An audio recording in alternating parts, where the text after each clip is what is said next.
It's a real privilege for me to be invited to speak at this forum. When I got this invitation from His Holiness Swamiji, I was really thrilled. Many thanks, Swamiji, for this invitation.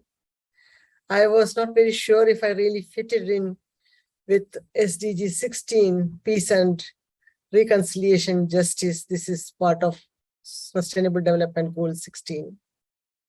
All these years, I have been working on all the other SDGs except SDG 16.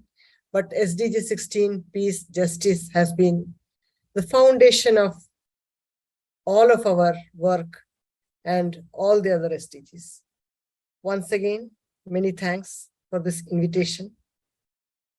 It's really an honor to be speaking with such speakers who have been international thought leaders. I'm very honored and very thankful that Swamiji shared some of the points of discussions during our meeting last. And this particular sentence from Her Holiness Sri Sadguru Swami Gyanananda Saraswati Ma, that God realization is like a mountain peak. From the top, you can see all the paths leading to it. All are arduous, but all lead to the summit. The same summit, I must add. Only people on the summit or who approach the summit know that all paths lead to it. It is the people at the foot of the mountain who fight over which path is superior. This is profound, really profound. With that note, and I'm so glad that my thoughts have also been on the same direction, always resonated with this. So I will be speaking briefly about sustainable development, particularly about Sustainable Development 16 and its targets and indicators, where we stand in terms of global status and our status in India, and how education is linked to Sustainable Goal 16, the future roadmap, and the peace within. I hope to finish it within 20 minutes. The importance of sustainable development. Well, before sustainable development, we had the Millennium Development Goals, MDGs as we call it, from 2000 to 2015. And it was in 2015 that Sustainable Development Goals came into forum. And Ban Ki-moon, the then United Nations Secretary General, said, we don't have plan B because there is no planet B. This thought has guided the development of Sustainable Development Goals. And in September 2015, 193 countries of the UN General Assembly adopted 2030 Development Agenda, which is titled Transforming Our World, the 2030 Agenda for Sustainable Development. And it has 92 paragraphs. And paragraph 51 outlines the 17 SDGs and the associated 169 targets. And the motto is, no one is left behind, no one. The principles of Sustainable Development Goal basically harmonize the various sectoral and development strategies with the horizontal strategy on sustainable development.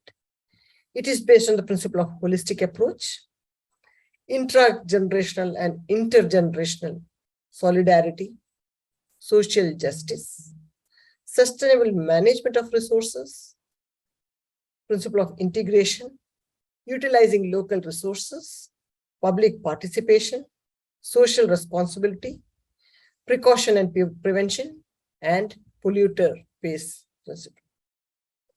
This stands on three strong pillars, one on social, environment, and the third on economic.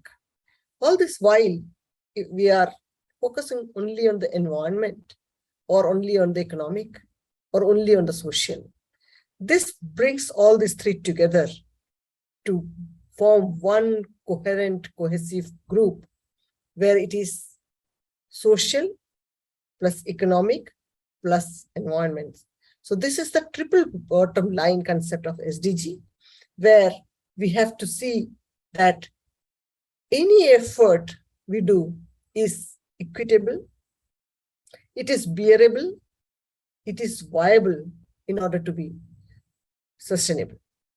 So with that background, we have the planet in mind, people in mind, prosperity in the horizon, peace and partnership.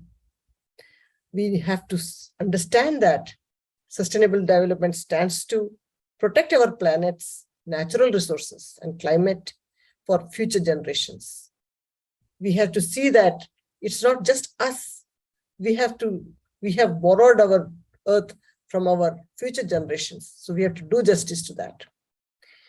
We have to cater to the well-being of our people to end poverty and hunger. How can we even think of having a luxurious life when a great population of ours is in utter poverty and hunger? In all forms, we have to ensure dignity and equality.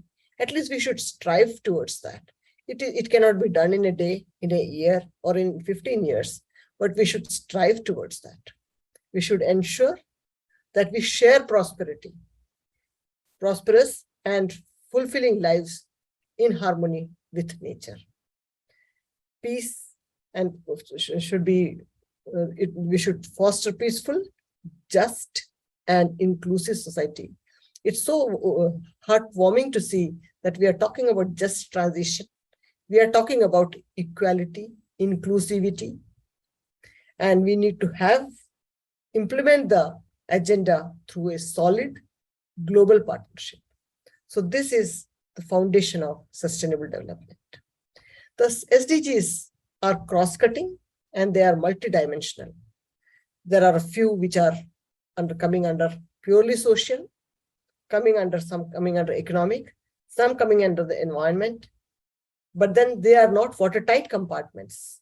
There are overlaps, like SDG 1, which stands for no poverty, 2, zero hunger, good health and well-being, 3, education, SDG 4, SDG 5, gender equality, and SDG 6, clean water and sanitation. They come under social, but some of them also have overlaps in the environmental compartment. The SDG 7, which is affordable and clean energy, SDG 8, decent work and economic growth, SDG 9, industry, innovation and infrastructure, SDG 10, reduced inequalities, SDG 11, sustainable cities and communities. Towards the environmental vertical, we have the SDG 12, that is sustainable consumption and production. We should not only focus on the production, we should see that it is sustainable. SDG 13 is the climate action, SDG 14 on life below water, SDG 15 on life on land. Cementing all these 15 is the SDG 16 and 17, which is peace, justice, and partnership. It rests on strong institutions. I'll be speaking briefly about SDG 16, which is to promote peaceful and inclusive society for sustainable development.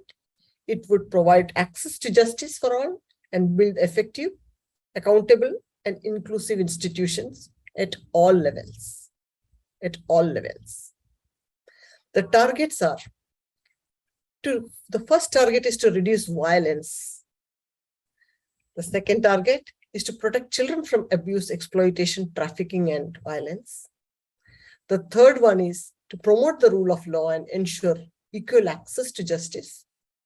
The fourth one is to combat organized crime and illicit financial and arms flows. The fifth target under SDG 16 is substantially reduce corruption and bribery. The sixth one is to develop effective, accountable, and transparent institutions. The seventh one is to ensure inclusive and representative decision-making. And the eighth one is to strengthen the participation in global governance. The ninth one is to provide universal legal identity. And the 10th one is to ensure public access to information and protect fundamental freedoms. Besides these 10 targets, there are two provisions, 16A and 16B. 16A is to strengthen national institutions, which would help in violence prevention and combat crime and terrorism. And B is to promote and enforce non-discriminatory laws and policies. I would focus here that promoting and enforcement are extremely important. We have seen in India that our enforcements are weak. Our enforcement agencies sometimes have partisan attitude. We have to, in order to reach our global goals, our national goals, our state goals, and our personal goals, we should ensure that we are not swayed away from these principles. The global status is again quite, in some of the aspects, it is very worrying. Thankfully, this clarion call for global peace has grown louder with SDGs. And the world is witnessing largest number of violent conflicts, and there is also a lot of action towards it. A quarter of global population lives in conflict-affected countries, unfortunately, and a record 100 million people had been forcibly displaced worldwide recently. This is a very recent number. Women, we don't feel safe. 1/3 of world's population, we fear walking alone in the neighborhood at night. And there is though global homicide rate has declined by 5.2%, yet we have not reached that reduction target. We are way ahead, significantly ahead. We are significantly behind this global target. Corruption has been rampant. Some of the countries very high, some of the states within India very high, and mostly it is seen that 1 in 6 business have received bribe requests from public officials. It's very sad. So the problem is widespread conflict, insecurity, weak institutions, and limited access to justice, and threats. These are threats to sustainable development. The solution is to promote inclusive attitude, respect towards people of different ethnic origins, religions, gender, sexual orientation or different opinions, or a political inclination, for a life of dignity for everyone, so that no one is left behind. Every minute we see, I'm sorry to be sharing these sad statistics, but if we don't address our issues, we will not be trying to resolve them. So sorry for putting these numbers, disturbing numbers, in a peace conference like this. But every minute, nearly 20 people are displaced as a result of conflict. And this is a little slightly old data, 2016. It is 65.6 million people who have been forcibly displaced. Now the number has reached about nearly 69 million. 10 million stateless people around the world who have been denied nationality and related rights. Corruption, bribery, as I mentioned, is very high. And the cost in developing countries is about 1.26 trillion US dollars per year. 603 million women live in countries where even domestic violence is not considered a crime. That itself is a crime. And the good news is women empowerment is growing stronger. Women participation is growing stronger.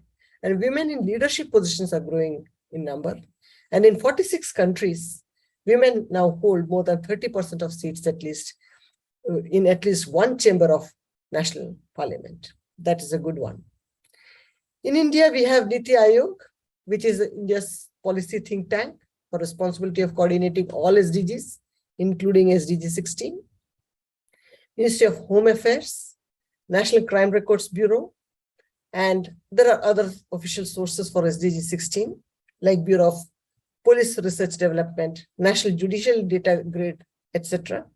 Ministry of Women and Child Development for children-related targets. But the status in India with regard to SDG 16 is, again, there are some good news, some not so good. and some very disturbing ones.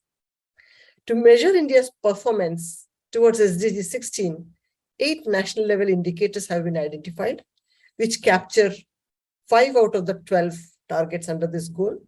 And these indicators have been selected based on data availability.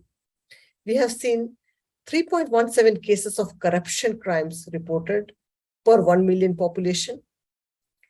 The good news is we have covered substantially the population under Aadhaar coverage, which is again, if you can measure them, you can monitor them. So it's very important that we have got records of people to that account. 1.85 codes per 1 lakh population we have, and 89.3 births registered in India. 5 persons per 10 lakh population are victim of human trafficking. 2.2 murders per 1,000 population, 1 lakh population. 33 cases per 1 lakh children, which are cognizable crime against children, and 16 children missing per 1 lakh children's population. These are somewhat disturbing numbers for sure.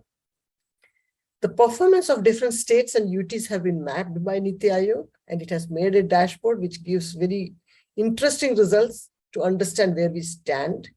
The SDG index score for murders per 1 lakh population is 2.2, and our target is 1. We have zero tolerance towards crime against children, human trafficking, or missing children, but our numbers are quite high, if you can see.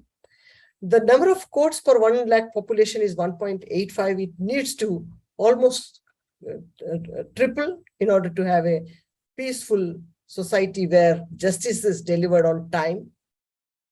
So cases under Prevention of Corruption Act is 3.17, which should be much lower than this. And the percentage of births registered is 89.3, which is not too bad, but our target is 100%. So also the target of Aadhaar card. So totally, India stands at SDG 16 index score of 74. There are various disturbing numbers here. The homicide rate reported per 1 lakh population was highest in Jharkhand, among other states. Crimes against children among states, Nagaland reported 9 cases. UTs, Lakshadweep and Delhi, very high. Human trafficking against Manipur and Delhi. Missing children quite high, Madhya Pradesh and Delhi. Court density, Mizoram had the highest court density, while West Bengal had less. Corruption crime, though it is rampant everywhere, but some of the states have been named by Niti Aayog's report as quite high. So these are some of the numbers which in India is not encouraging or very, very worrying.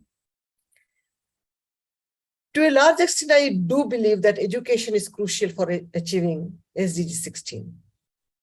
We have heard many speakers speak about it, and education is solely not responsible. Along with education, we need to have many other components to see that we are way ahead of our global targets, of our SDG targets. An educated society, for sure, it ensures that its citizens are consulted, and its government takes decision considering the interest of children and adults. But we keep seeing multiple issues within our education systems, and 246 million children worldwide are affected by school-related violence. 1 in 3 students get bullied by their peers in the school. These are disturbing numbers for sure. So what is the future roadmap? How can our education system help that we create a peaceful society, a just society? By just, I say it's not just social justice, it's environmental justice and inclusiveness and many other just parameters. We have to see that education is meant to create better leaders, better future leaders who can promote the rule of law, thereby contributing to this.